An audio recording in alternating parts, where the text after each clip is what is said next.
ऐसे पौराणिक जीवों के बारे में बताऊंगा जिन्हें आज भी लोग देखने का दावा करते हैं। बाबा यगा। बाबा यगा ये नाम आपने कभी ना कभी सुना ही होगा। सालों से बाबा यगा कई पश्चिमी कहानियों का हिस्सा है और इसके ऊपर कई पिक्चर भी बन चुकी है। रशिया की पौराणिक कथाओं में बाबा यागा के बारे में सबसे ज़्यादा बताया गया है। पुराने लोग बताते हैं कि बाबा यागा एक बूढ़ी चुड़ैल है जो हवा में उड़ सकती है और जादू टोना कर सकती है। तो कुछ लोग बाबा यागा को दानव यानी डीमन की दादी मानते हैं। बाबा यागा जंगल में अपने जादुई शक्तियों से बने एक लकड़ी के घर में रहती है, लेकिन वो कोई साधारण घर नहीं है, क्योंकि उस घर के नीचे बड़े मुर्गे के 2 पैर लगे हुए हैं ताकि वो वहाँ जा सके जहाँ उसे जाना हो। बाबा यागा बच्चों का शिकार करना पसंद करती है। जंगल में जो लोग रास्ता भूल जाते हैं वो लोग भी बाबा यागा की खुराक बन जाते हैं। मननगल। शायद ही आपने ऐसे दानव के बारे में सुना होगा जो अपना आधा शरीर अपनी मर्जी से अलग कर सकता है। इस दानव का जिक्र सबसे पहले फिलीपींस में सुना गया था। इसके बाद थाईलैंड और मलेशिया में भी, जहां इसे देखे जाने की खबरें सामने आने लगी, लोगों ने इसे आधी रात के वक्त देखने का दावा किया है। वहाँ के लोगों के बीच इसका डर आज भी मौजूद है।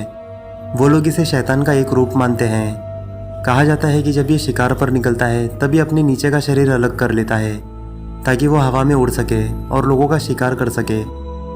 मननगल को छोटे बच्चों का शिकार करना पसंद है और कई लोगों को लगता है कि ये श्रापित चुड़ैल है। दोस्तों, क्या आप लोगों को भी लगता है कि राक्षस सच में होते हैं? अगर आप लोग ऐसा मानते हो कि राक्षस सच में होते हैं तो मुझे कमेंट सेक्शन में ज़रूर बताना। टिकबालांग। ये एक ऐसा राक्षस है जिसका सामना कोई भी नहीं करना चाहेगा।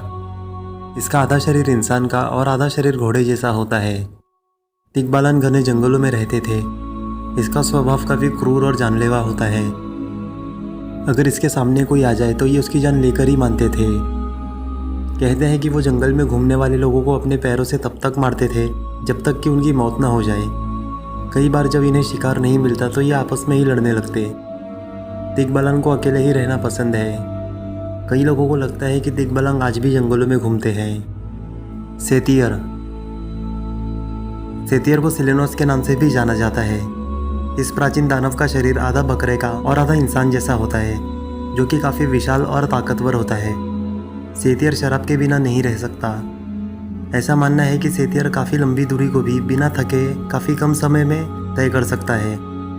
इनके पास कई तरह की शक्तियाँ होती थी जिसकी वजह से इन्हें जंग में हराया नहीं जा सकता था और जिनकी वजह से ये अमर थे। और इनकी लड़ने की काबिलियत इंसानों से कहीं ज़्यादा अच्छी थी, जो कि इन्हें एक बहुत ही अच्छा योद्धा बनाती थी। इसीलिए इन्हें कई राजाओं ने अपनी सेना में शामिल कर रखा था। मिनटोर।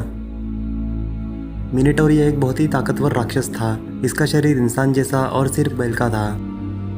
मिनटोर अपने गुस्से के लिए जाना जाता था। ये बहुत ही ज़्यादा गुस्सैल स्वभाव का होता था और अपने सामने आने वाले हर किसी को नुकसान पहुंचाना इसे पसंद था। ऐसा करने से इसे लगता था कि ये बहुत ज़्यादा ताकतवर है। मिनटोर को हर महीने एक जवान लड़की की बलि चढ़ाई जाती थी। कहा जाता है कि मिनटोर का जन्म भी इंसानों द्वारा ही हुआ था। हॉबिट्स।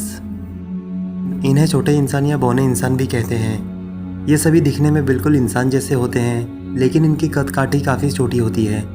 हॉबिट्स ज़मीन में बने हुए घर में रहते हैं, जो कि आम लोगों की नज़र से छुपे हुए होते थे। हॉबिट्स को बाहरी इंसानों पर कोई भरोसा नहीं था और इन्हें किसी भी बाहर के लोगों का इनके बीच आना बिल्कुल पसंद नहीं था। कुछ खास लोगों को ही इनके घरों का और इनकी दुनिया का पता होता था। ज़्यादातर लोगों को हॉबिट्स के अस्तित्व का पता नहीं होता था। कहा जाता है कि इन्हें सिर्फ कुछ ही जादूगर मिल